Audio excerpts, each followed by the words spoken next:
right. Good afternoon, good morning, good evening, wherever you are joining us from.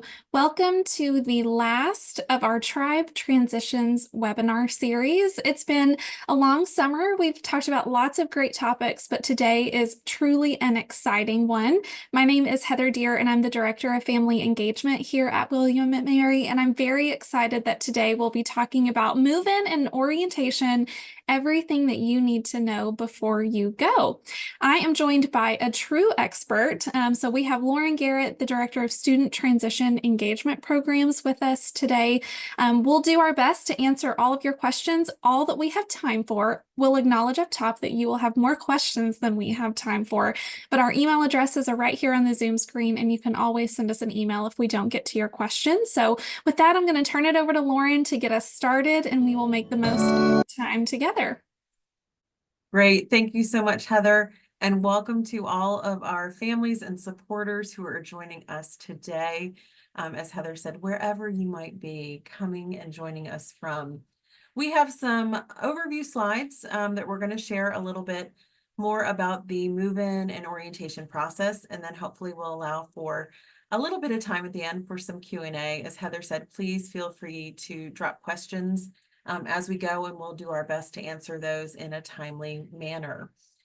So for today, what we're going to start with is we're going to talk a little bit about how you can prepare for your arrival to campus.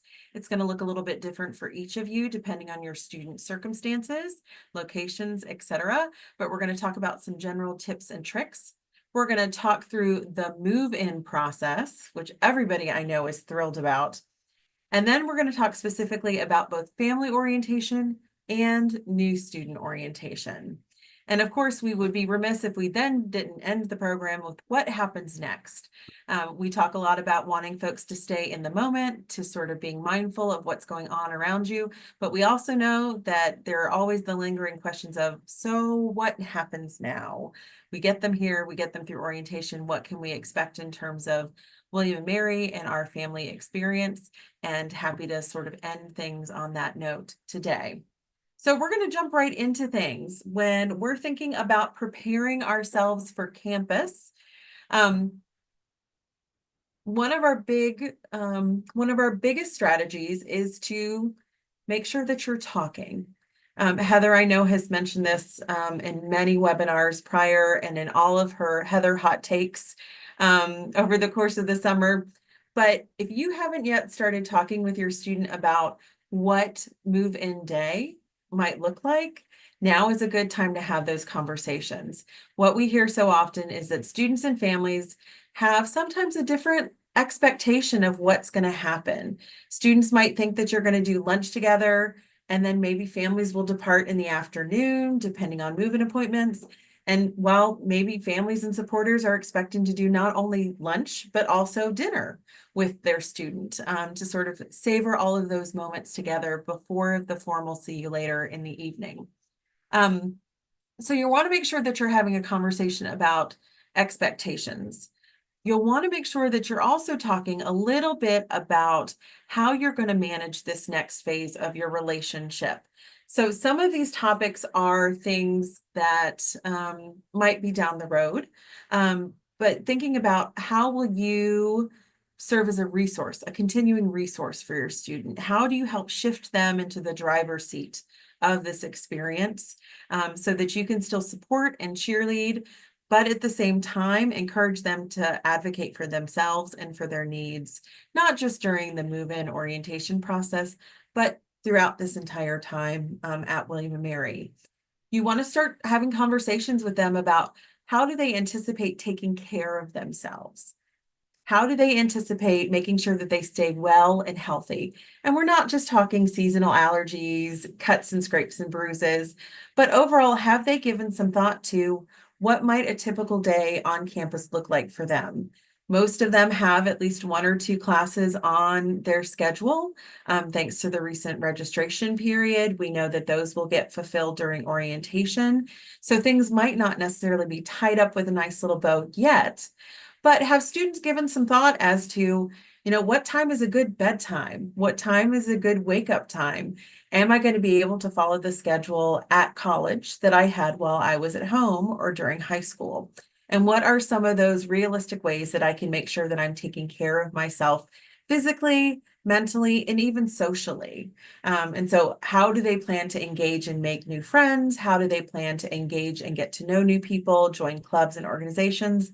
But also, are they planning on joining a rec sports team or playing club soccer? Talk to them a little bit about how they plan to manage their well-being as a whole and become an engaged member of the community. And then there's always the topic of finances.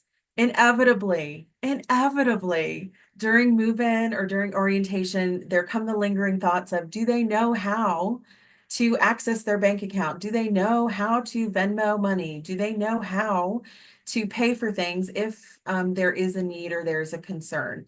Paying for books and course materials is always a topic that pops up during the advising registration time period. And so talking with your student about what that plan might look like. Are they going to use a refund from financial aid and from their student account? Is there a credit card or a debit card or a checking account that they should be planning to use in order to purchase those materials? Or is the plan to rent materials or to borrow materials from the library through the open course list and open course stacks? So talking with students about how they plan on managing finances and what is available, and also what does a realistic budget look like? If you say, we're really proud of you, here's $20 to get, we're going to add that to your card so that you can buy yourself pizza one night. Um, you know, one night's worth of pizza is a great treat. If your student starts buying pizza for the entire building, every night for 4 or 5 days straight, that will start to add up. So talking to them a little bit about how they plan on managing finances, especially if they've been working summer jobs and have started to save up themselves. How are they going to make that last? How are they going to make that work? And then laundry. I know we joke about making sure that students know how to do their own laundry, but there is sometimes an art to it. And here at William and Mary, all of our residence halls have laundry facilities located within. They've transitioned into a new system. And so there'll be new machines and new instructions, and their resident assistants within the residence halls will be able to help them navigate the logistics of machines and whatnot, but the sorting, the detergent amounts, the timing, those are all sort of life lessons that you can start having over the course of this next week or so to get them prepped. So as you're prepping and packing, talking to a little bit about what are their choices, do they know how to take care of what they're bringing with them, not just in terms of laundry, but also material goods, bedding, storage units, storage containers, things of that nature. And then lastly, wanting to make sure that we have a conversation about the see you later. You'll see a little bit later on in the presentation that we talk about see you laters needing to be accomplished by 7 p.m. on Friday night if your student is a residential student. This is because new student orientation activities will kickstart shortly thereafter in each residence hall community. And so those see you laters can happen as early or as close to 7 p.m.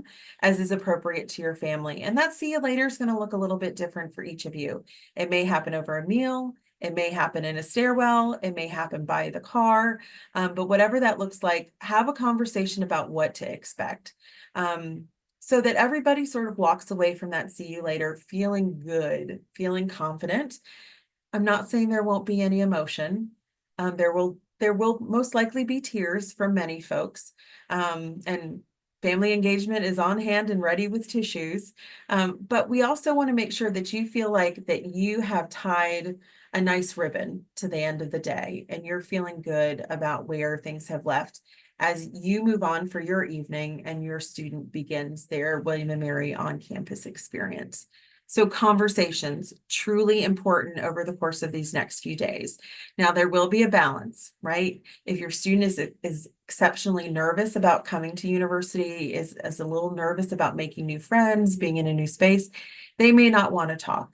You know your student better than anyone else. And so being mindful of how much is too much and how little is too little, but starting to at least broach the subject areas that we're talking about here so that your student also sort of feels prepared and knows that you're open to having those conversations, maybe even when they're ready to talk. Packing is a frequent flyer question. And this is one that I know Heather and I love to chat about because we've seen so many methods and systems over the course of these past few years, especially. Recommendation: pack practically.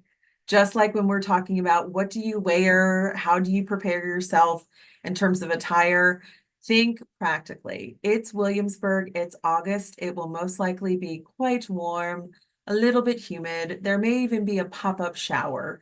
That's the beauty of Williamsburg weather. And so being mindful of using containers that have lids or zippers if you're going to use a bag.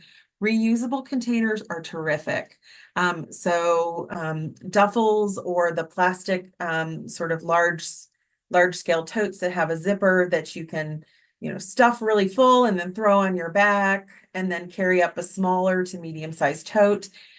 Those can also be used by your student for laundry or for storage under the bed or on top of the closet during the course of the year. So think about multifunctional pieces. We do have a student who, a returning student, a student leader in our office, who wanted me to make sure that everyone heard that one thing that students often forget, but typically need, is some sort of duffel or overnight bag. Sometimes we pack large suitcases, especially if we're coming from out of state. We might pack a large suitcase. We might pack some sort of rolling accoutrement for travel, but it's often the smaller needs that we forget. So a duffel or an overnight bag can go a long way for a student's experience. And then we encourage you to label things. If you can put your student's last name and the destination where things are going. So in case something does get separated or someone chooses to help and says, oh, hey, let me grab that duffel for you. I'll follow you up the stairs, and you somehow get separated. They ultimately know where they're still headed in that process.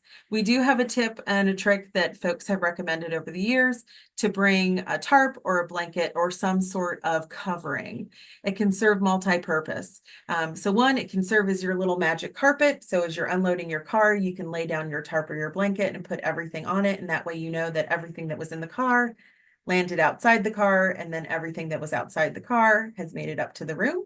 But it can also be used to protect items if we get one of those pop-up sun showers, so that things might just be a little damp and not necessarily soggy by the time you get them up the stairs.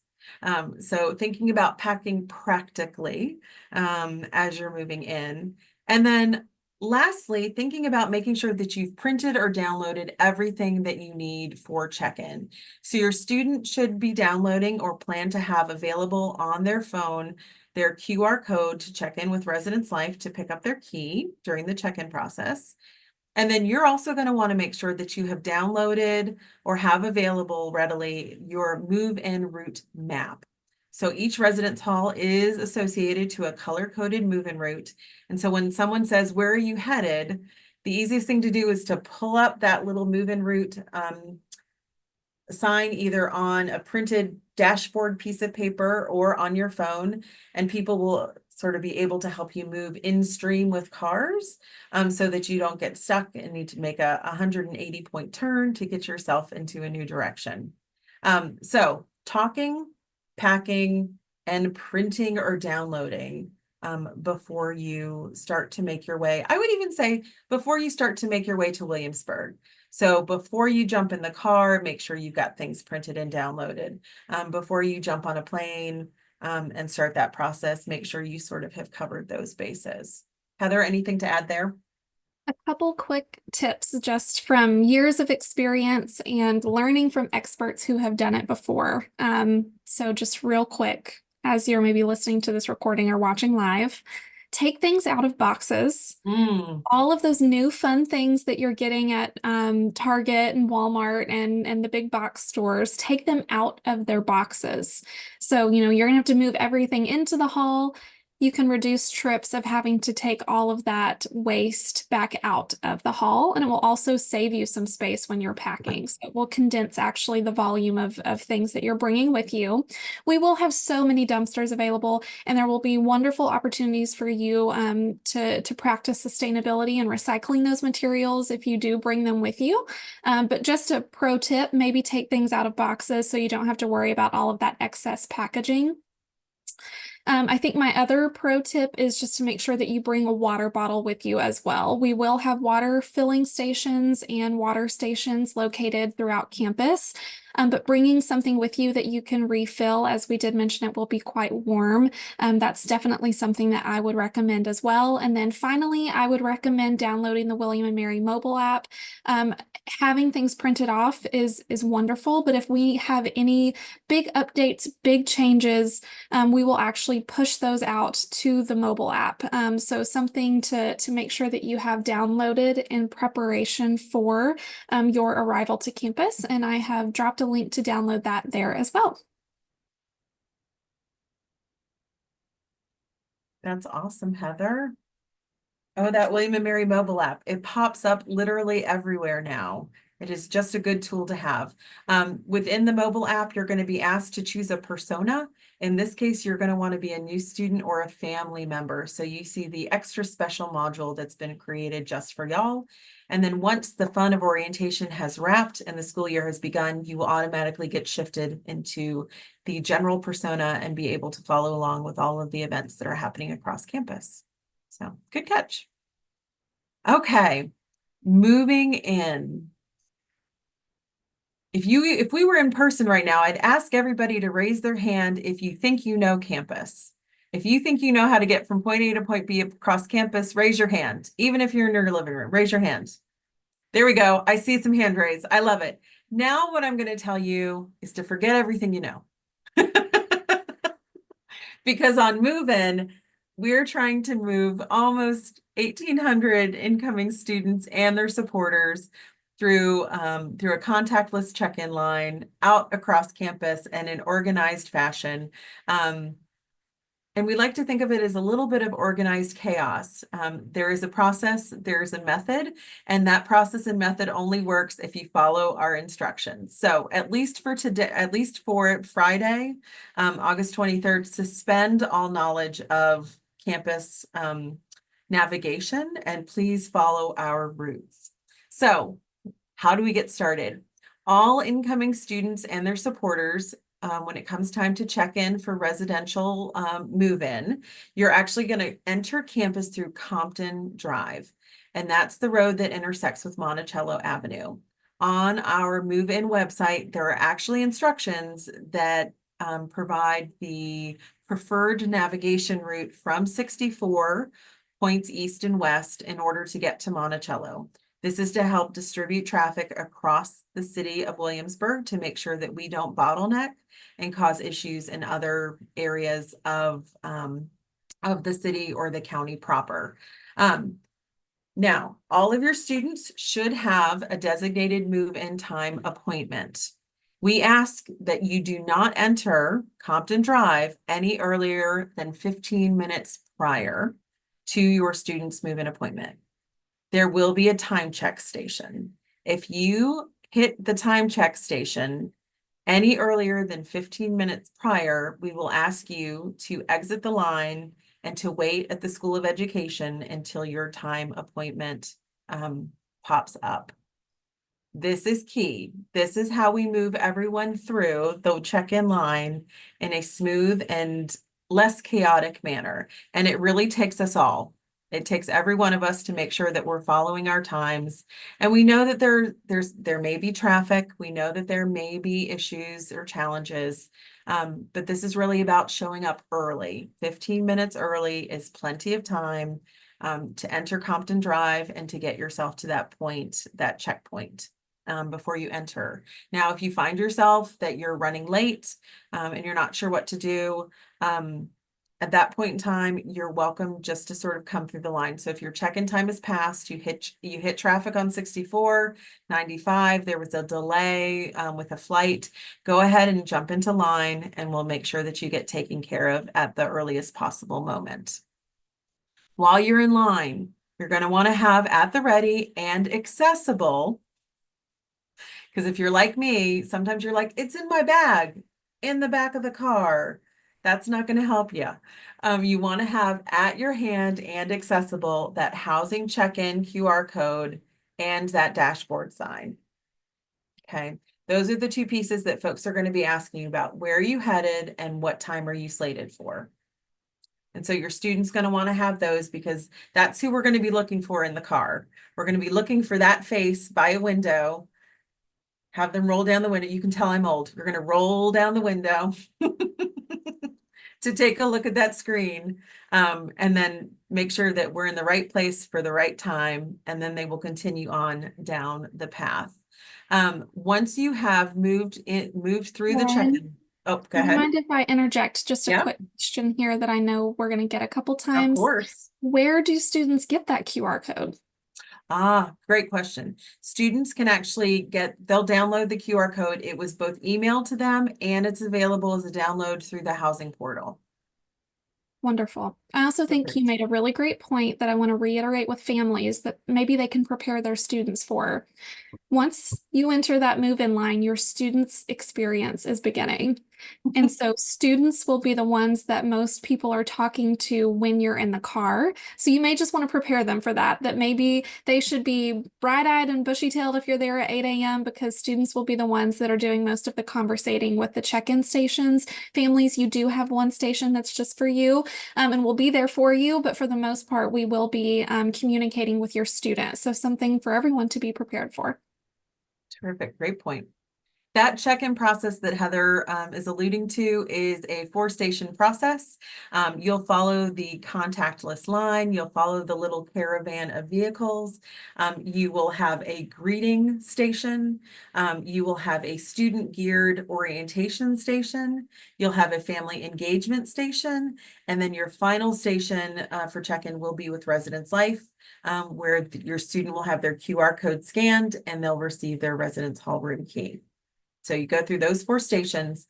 At that point in time, that's when you start to follow your color-coded route.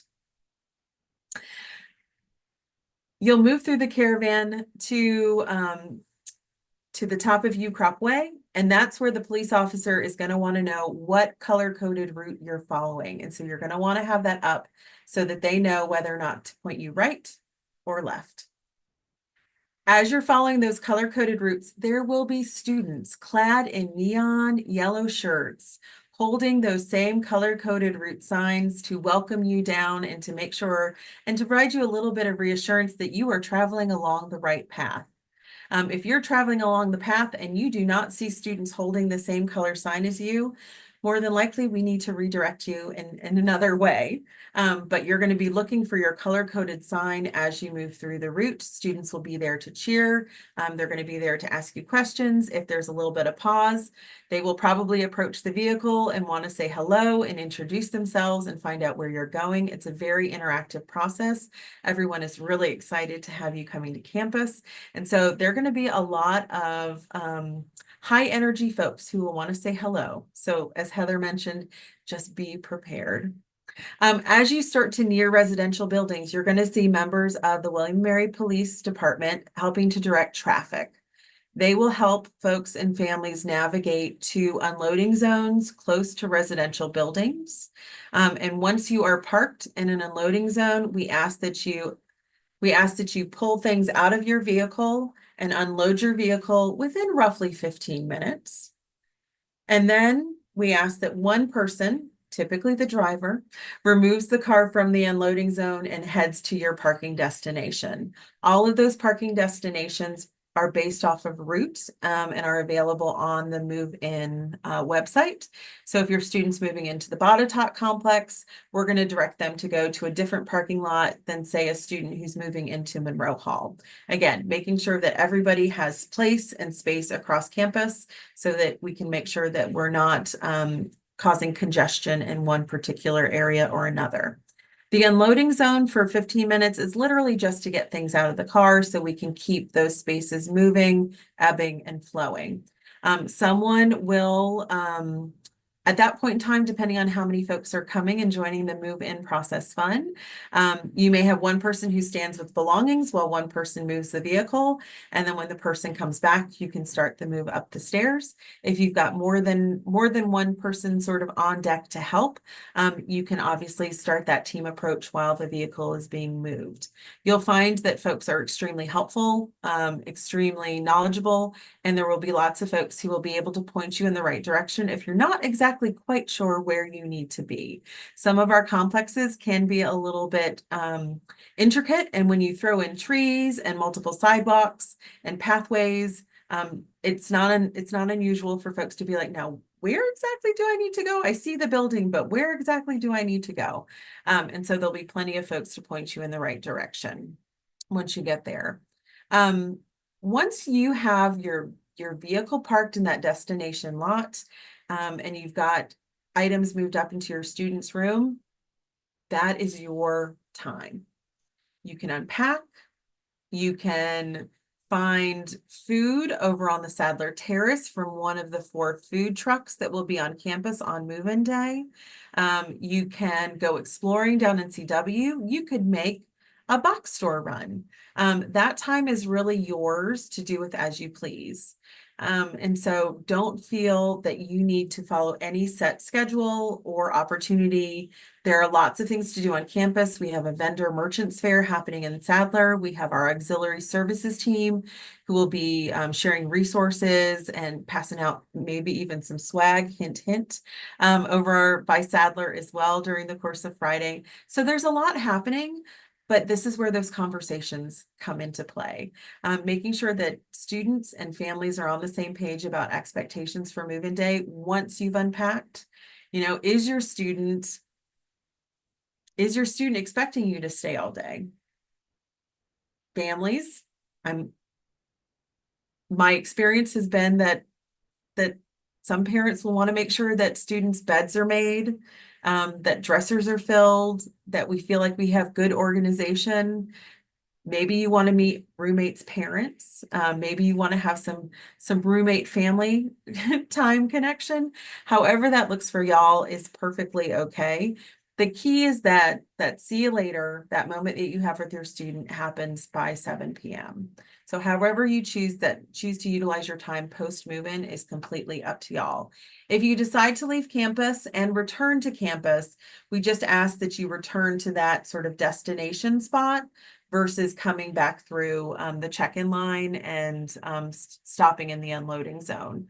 Obviously, if you've gone shopping and you need to drop off bags and purchases, whatnot, you can unload those, but we ask that you still sort of return from whence you came in terms of that destination location. So that's what move-in looks like. I know, Heather, I can see a bunch of questions popping up into the Q&A.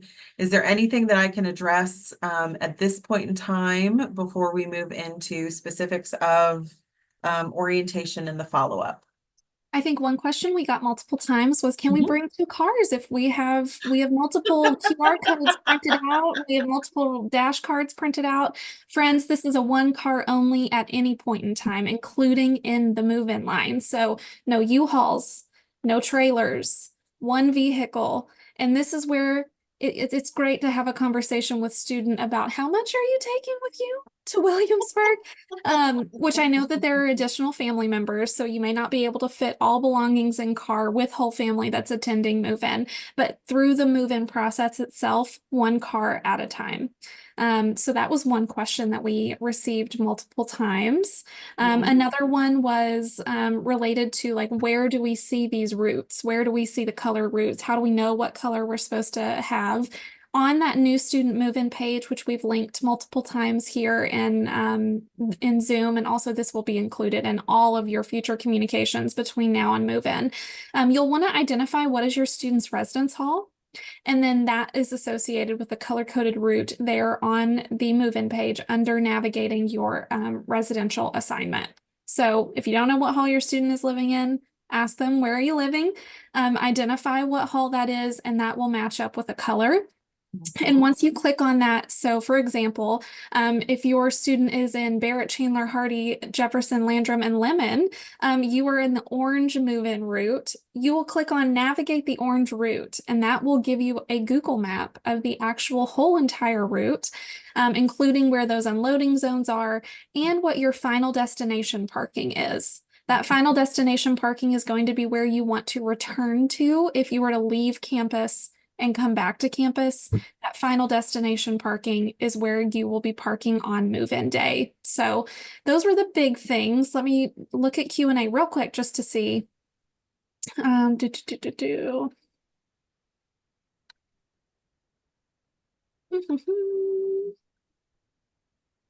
Okay, I think we're good. Okay, awesome. I will make a plug for our friends in parking and transportation. Please note that if you do see spots that say at reserved at all times, or you do see areas or spots that are reserved for handicap vehicles or for service vehicles, that we keep those entry ramps clear. So anytime it says a do not enter, please follow that.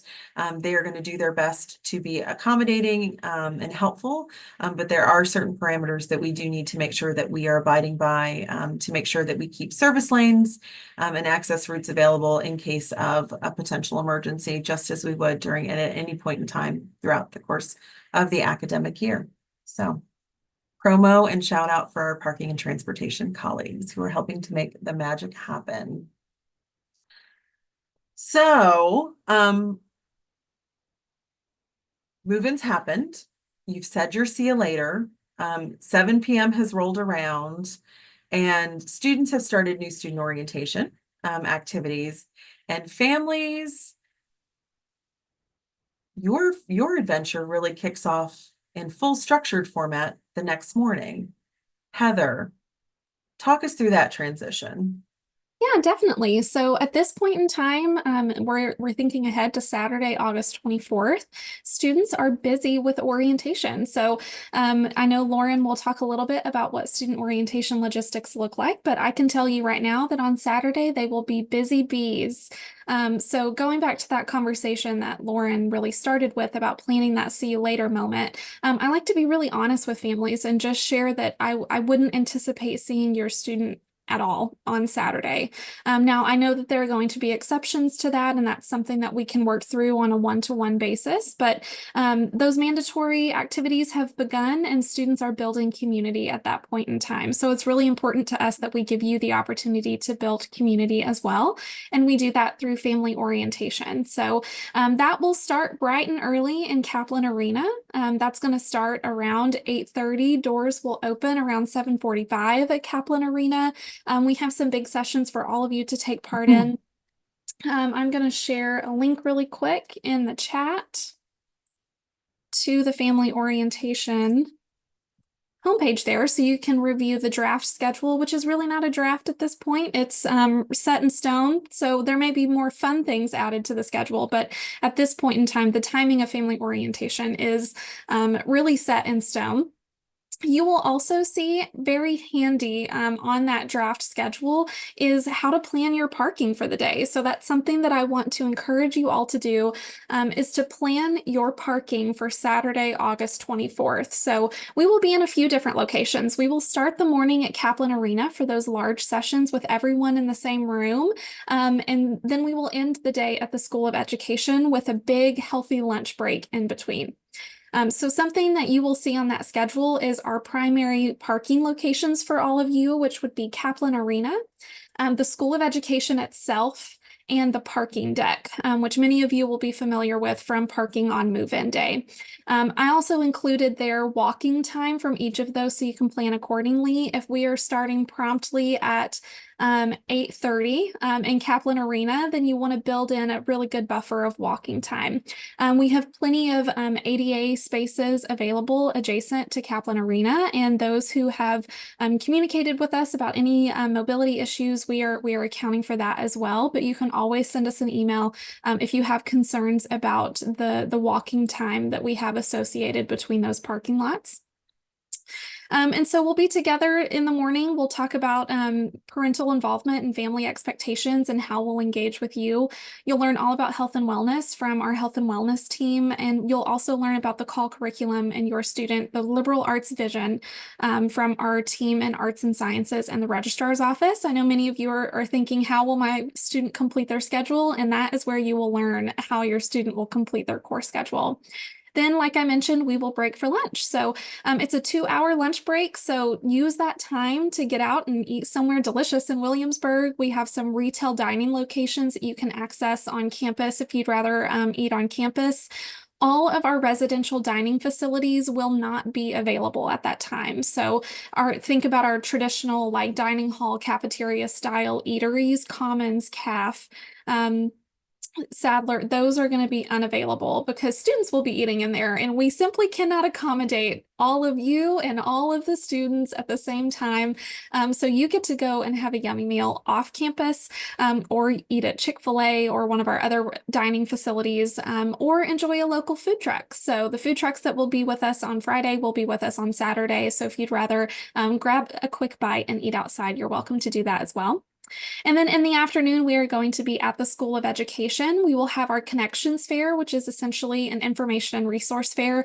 We have over 38 offices, departments, and programs that will be present and ready to connect with you. And you will have so much swag, so much William and Mary swag. Your students will be jealous. But don't worry, I have a bag for all of you as you walk through the door so that you have something to put all of that wonderful William and Mary swag. And then at the same time, we have our family-focused information sessions. So we have 4 different rounds of information sessions, and that schedule will be posted very shortly so that you can make a game plan of which sessions you want to attend. But don't worry, if you're not able to stay with us, you have to dip early for some reason. I know that many families are navigating 2 students moving in at the same time, and so many things that life throws in our path. Then most of our sessions will be recorded. So if you're not able to join us and you're worried you're going to miss something, then please don't worry too much. We will do our best to record each and every session that will be available at Family Orientation, and share those recordings with you after the fact. Also, our information sessions are incredibly popular, and space is limited in those rooms. So I like to set expectations early that some of our really popular sessions will fill, but all of our sessions are wonderful. And then you can catch the ones you missed when you watch them on demand. So that's a high-level overview of family orientation. Let's see if there are any questions about family orientation logistics before we move on.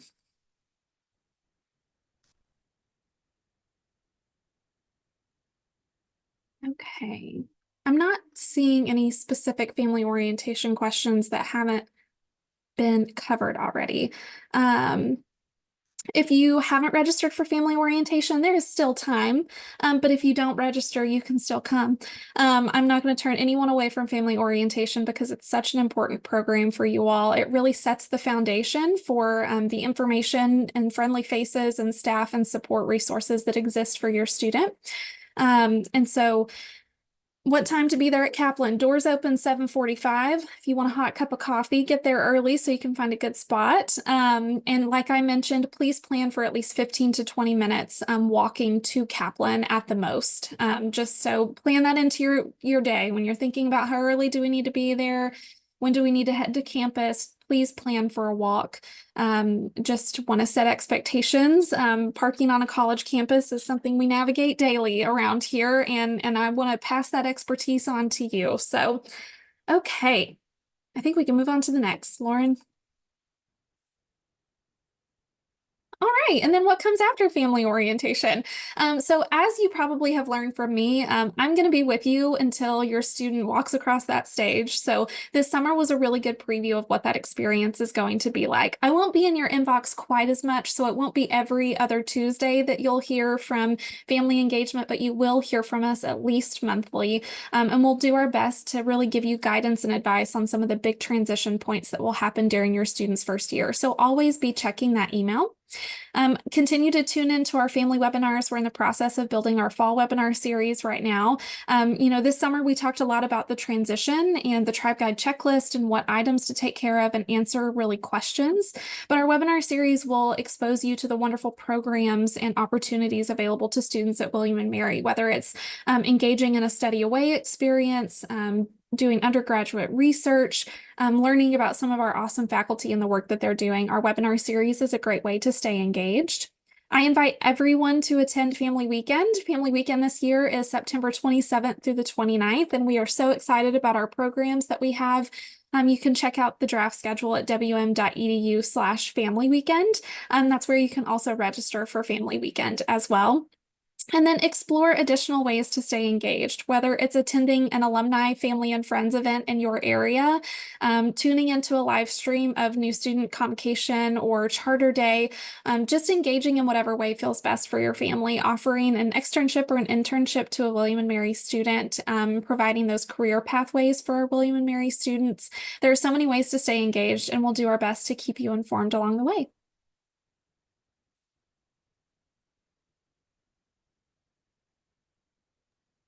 So I have to say how fortunate we are here at William and Mary to have Heather and her team and family engagement really invested in the family experience here at the university. We know that students who have families who are engaged in their not just the onboarding, but in their entire university collegiate experience, that they are more likely to be successful, not just short term to graduation, but long term, right? We know that when you feel like you've got supporters and cheerleaders, that if you feel successful and you have that network, that you most likely will be successful.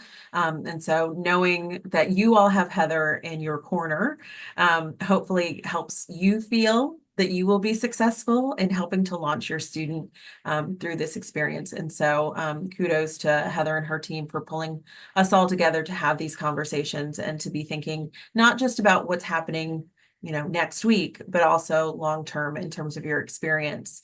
And because of that, we want to make sure that you're able to continue to be the cheerleaders that you want to be. And so here's a little bit of rough overview around new student orientation. So as your student is starting to hear from their orientation aides over the course of the next few days, as they're starting to put puzzle pieces together around schedule, and maybe you have some prompting to ask some questions to get them thinking or thoughtful about what to expect. So programming wise, residential student programming will start after 7 o'clock on Friday. Technically on the schedule, it says 7:30. We always know that there's a little bit of wiggle time. So 7 p.m. is when we sort of ask for that buffer. So that people can they need to take a moment and collect themselves before they meet new friends and meet the rest of their community. We want to make sure that they have that buffer time. But residential students will begin activities on Friday evening at 7:30.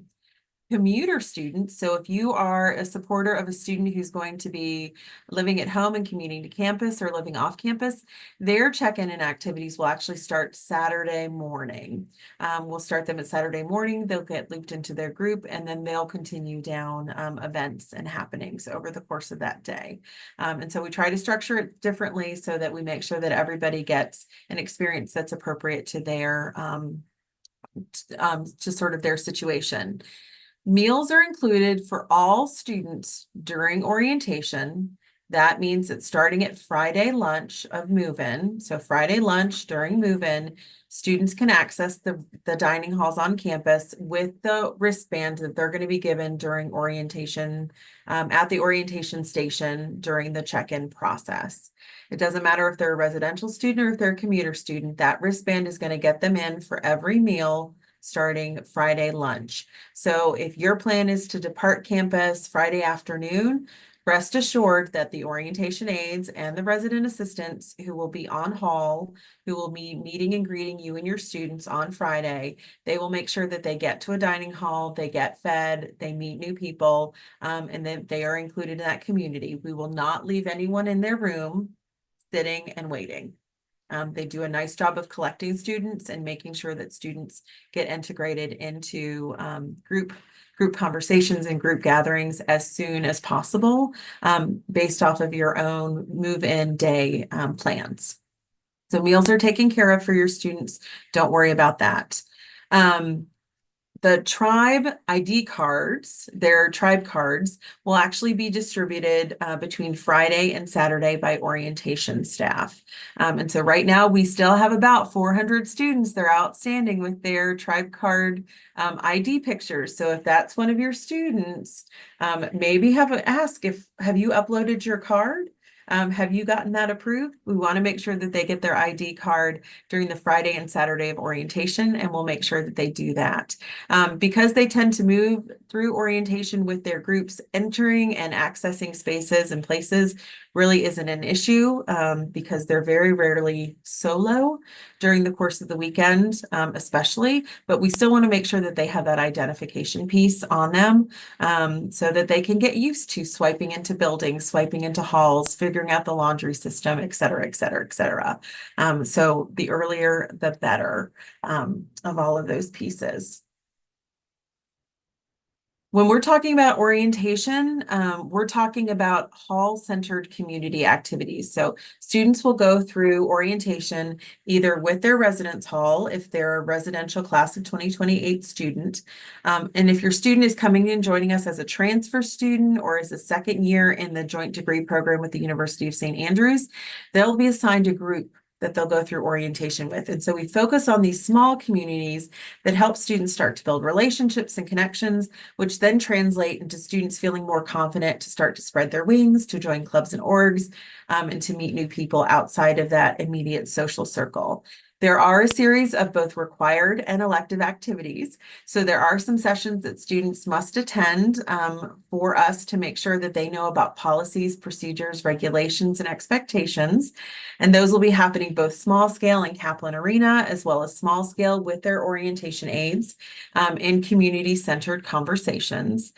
And then during the course of orientation, we wrap up as best we can the academic registration process. So all incoming students will meet with their pre-major faculty advisors on Monday of orientation to have conversations about, this is what I have on my schedule, this is what I'm hoping to have, how do I make all of this fit, how do I make sure that I'm harmonizing what I want to do academically with also socially. And then on Tuesday morning, they will have an opportunity to get back into that registration system and register for more than 12 credits to make sure that they're all degree seeking by the end of the day.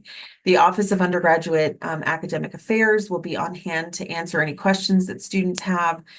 They have a specific session for students held later on in the afternoon. So if students are really struggling with how to make ends, sort of pieces of the puzzle come together, they're going to have professional advising staff on hand to help students walk through those pieces and to navigate those challenges. During the course of that Monday and Tuesday, the orientation aides will also introduce students to the bookstore and to course registration material processes, whether that's renting, buying, or going over to Swim Library and utilizing books that are open sourced.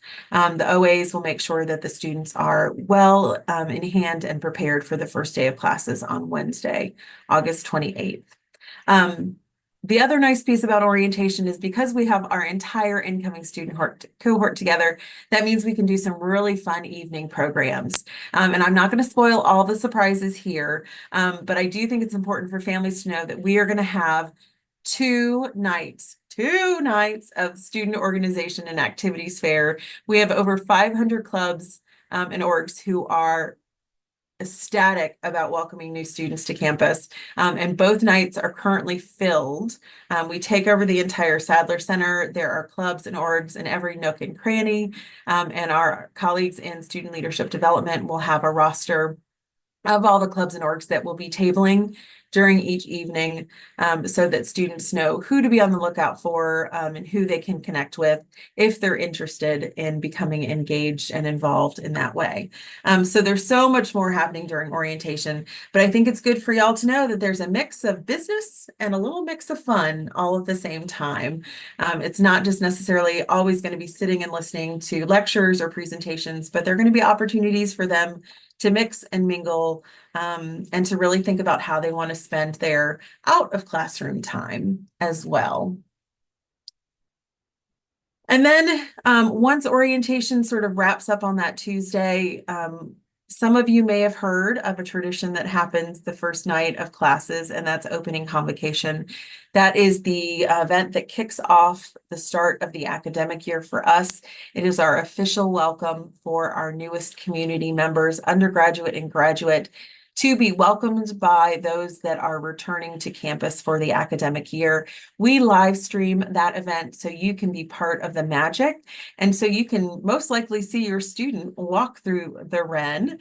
We have a camera in the front for the ceremony, and then we have a camera in the back so you can actually see students process through the building.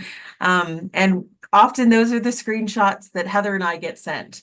Oh my gosh, there's my student right at the top of the stairs. And that's wonderful. We love that it becomes a watch party for y'all, and that you can be part of that tradition, no matter where you might be, so that you can talk to your student about it too, and sort of be participatory in their experience. First step, though, I think it's really easy to think, oh, you just do orientation, but similar to family engagement, we're going to be with your student from beginning to end. And so we're going to make sure that post-orientation, they stay involved, that they think about things that they want to do, and they don't sort of get, sometimes the adrenaline wears off from that first week of being on campus with orientation. They go to their first few days of classes, the weekend approaches, and they say, well, what do I do? I don't have a schedule. I'm not quite sure where I'm supposed to go. We've got them taken care of. We pulled together a series of programs from programs and colleagues being offered, offering opportunities throughout the course of the weekend through a series that we call My First William and Mary Weekend. It is a series of events that are open to all students across campus. However, we particularly hone in on our newest community members because this is often when clubs and orgs hold brunches and cookouts and info sessions. And because Labor Day, that Monday falls within that weekend, it usually means that Monday has a whole host of frivolity. Usually there's some food trucks on campus. Usually there's some large scale events that are happening. And so we really want to make sure that students stay on campus. They really take some time to sort of get settled in, and to make sure that they don't lose momentum within the academic semester that has just started. And then we'll be in touch with your students, pretty much once a week, if not more frequently, about things that are happening, introducing them to student traditions, introducing them to maybe the nuances of William and Mary. As you all know, lots of abbreviations, a lot of acronyms, and we do our best to try to demystify those processes as they move through the course of the academic year. And then on a similar bookend, just as we're talking now, about orientation and move-in, we'll be joining you throughout the course of the next 3 to 4 years that your student is with us to talk about various transition points, and ultimately hope to be back again to talk about commencement. And so just like family engagement, we're going to make sure that you receive the resources and support that are necessary to make sure that you stay engaged and that you feel comfortable with what's happening here on campus. Because it's important that as a member of our university family, that you know what's going on. So with that, Heather, we have a few hot moments. I'm going to stop sharing so that folks can see our faces. Okay. We do, like you mentioned, have a couple minutes. And I just want to again reiterate just a big thank you to Lauren for joining us because I know that the STEP team is in the midst of orientation area director training right now. And so they're getting ready for orientation aides to arrive, and get them trained. So thank you for taking an hour to chat with all of us. We do have lots of questions that are still open, and we have answered a lot. So also just want to say thank you to Rebecca. She's our graduate assistant for family engagement. Rebecca has been behind the scenes answering most of the questions that you have submitted in Q&A. So I know that Lauren does have to hop off, but I may stay on for just a few minutes so that you all can read the Q&A if you haven't already. I've also went through and copied the entire Q&A so that I can make sure that all of those big questions are covered in your future email communications. So before I dive into just a couple of questions, I want to reiterate something kind of up top. Most of the information, if not all of the information that we provided today, is available for you right now on the William and Mary website. The easiest way to navigate to that is just by searching for new student move-in on the William and Mary website, or you can navigate to that point from the Tribe Guide checklist, which I'm sure you all are very familiar with at this point in time. So all of that information about timing and color-coded routes and how do we get there and when do we get there and one car, two car, all of that information is available on the William and Mary website. Keep an eye on your email over the next few days as we'll be preparing a Know Before You Go email. It will include a recording of this session as well as written details of everything that we've discussed here today. And also really, I get it in once every single webinar. So if anyone's been looking for it, here it is. Encourage your student to be checking their William and Mary email.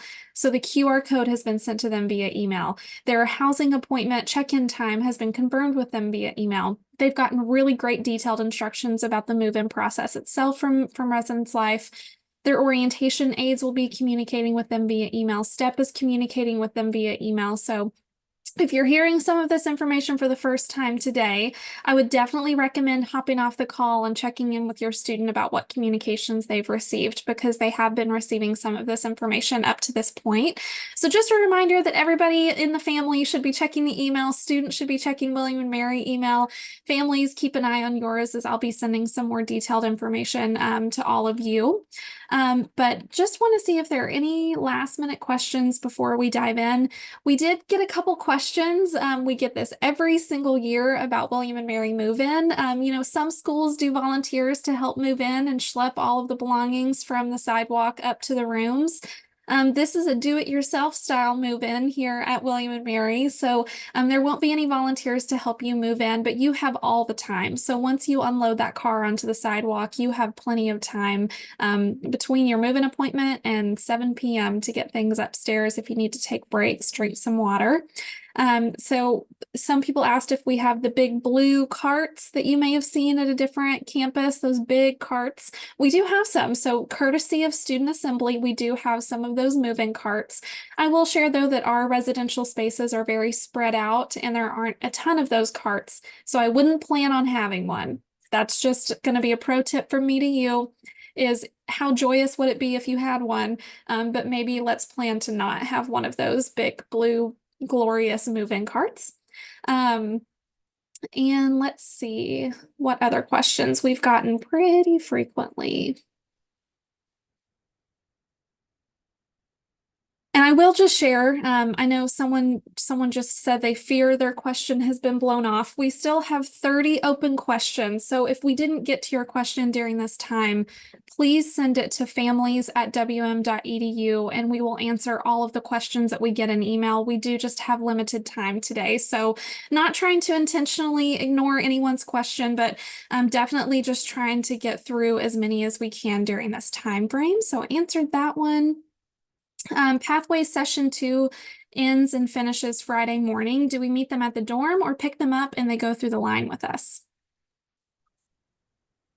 My understanding is that your student should have received a move-in appointment based off of their Pathways registration. And I believe in that move-in appointment, there's a specific location that is designated for them to meet. So I would check in with your student and have them take a look at that move-in appointment time slot, because I do believe it is different than the traditional check-in route process. And again, encourage your student to check in with that Pathways program coordinator as well if they have specific questions about how that process will work. We've been doing it for years, so they probably have some good pro tips about how to navigate that move-in day specifically. Is the dashboard sign a separate document that was emailed to the student, or should we just screenshot the color-coded route and place that on the dash? You can screenshot it or you can download it. It's actually a downloadable PDF that you can hold on to. Hmm. Wonderful. Okay. For student athletes bringing their car, where do they park when they get to campus?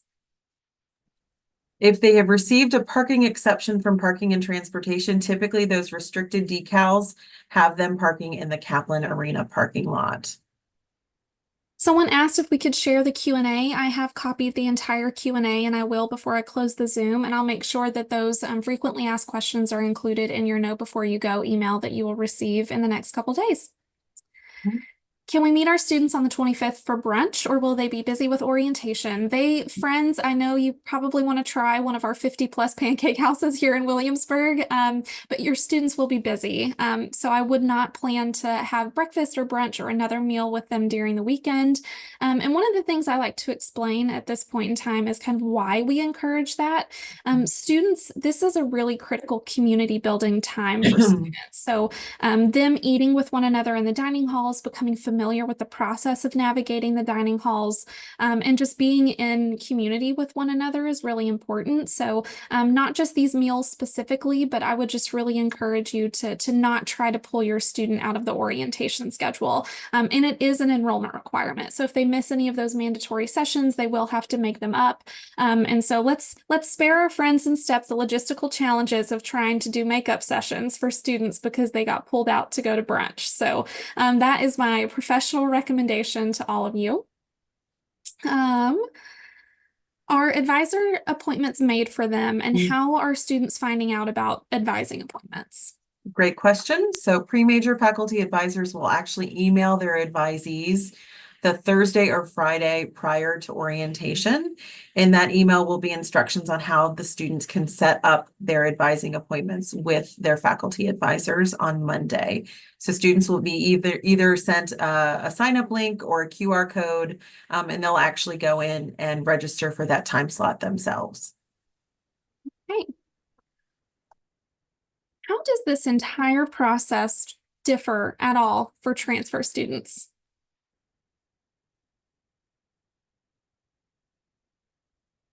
My gut was saying not at all.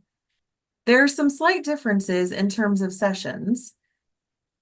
In But the terms, move-in, but yeah, the that move-in, was also my gut reaction. yeah, the move-in is all, it's all very similar. I think the approach is different when we're thinking about orientation itself for students, is that transfer students are coming to us with a prior university experience, and therefore the content will look a little bit different than what our class of 2028 first time in college new students are experiencing, understandably. So, but similar, almost exactly the same. Just going through the ones we've already covered and moving things out. So I appreciate everyone's patience as we navigate the questions. If you are local, can you attend opening convocation?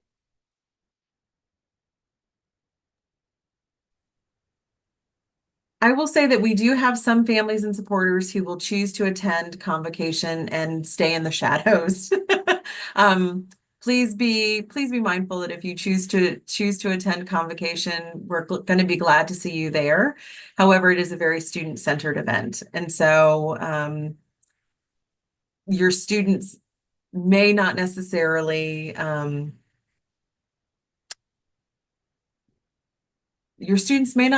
look for you in a crowd. We have had some families who've experienced a little bit of disappointment that their student didn't want to stick around and enjoy the dessert party and the DJ with them in the sunken garden. And so I think just sort of having the expectation of knowing that it is a student-centered event. Our students are sort of at that point in time excited to be with one another, in community with one another, and will sort of take front and center role in the ceremony. But you're more than welcome to sit and sort of be part of the greater audience and watch it all unfold. It is quite magical whether you're in person or online. I'm responsible for the event, and I personally love watching the videos. I get chills each and every time, and I still tear up when I see the first students crest the stairs, just like I do when I'm there in person. So it is a pretty special tradition that I think we have. For sure. I know we still have open questions. I'm gonna kind of piggyback off what Lauren said just now. I think Lauren very nicely said that if you're in town and if you want to come, you can. But I am just going to reiterate and encourage for you that that is a student activity. So really sitting back and watching it all happen is wonderful, but I think, sometimes families can feel the urge to get right in there and get a picture of their student right as they come out of the Wren building, and they want to be there with them, partying with the DJ, which is like so fun. Um, but I would just encourage all of you to give them a little bit of space to be a student in that moment. So if you're local and you want to come, just plan to hang out in the back and watch it unfold. But really, if you want that up close view of your student walking through the Wren building, the live stream is actually the best way to do that. So if you really want to experience that moment, I'm going to encourage you to watch the live stream. But if you just want to be there in the atmosphere, you're welcome to. But just I would respect that it's a student event, and make sure all of the chairs are for students. Period. So plan to stand if you attend, and plan to stand in the very back. So just want to be clear there about what that opening convocation experience is typically like. Okay, I know we still have open questions, so at this time I'm going to cut us off from questions. I know a few folks still had some that they really wanted to get answered. So the ways that you can get your questions answered are to send an email to families@wm.edu. You can also call us at mostly anytime during business hours, 757-221-2508. If you were to call me right now, I couldn't answer because I'm here with you. But I will do my best to return those voicemails if you do leave a voicemail. And then finally, just be on the lookout for emails from us. And then before we go, I'm going to ask Lauren one last question. What is this is such an exciting moment. I do this every year, and we do this every time, and she hasn't expected it yet, but here we are. I mean, look at me. I'm packing for move-in too. You've seen it in the background of this call. If you were to look at my office, I've just got boxes everywhere. Some of you maybe can relate to that feeling right now, as you all are getting ready for move-in. But Lauren, what piece of advice would you give to families as they look ahead to this, really exciting, I know nerve-wracking, and, maybe we're thinking it's feeling stressful right now, but I promise it's exciting. What advice do you have for families? Mm. Oh, Heather. Oh, Heather. Um, I can feel that yeah, okay, deep breath. The one piece of advice that I typically hone in on with all families, regardless of timing, woo, woo, um, is to stay in the moment. And I know that sounds cliche, and I know that we say that, and I know Heather said that time and time again. And I think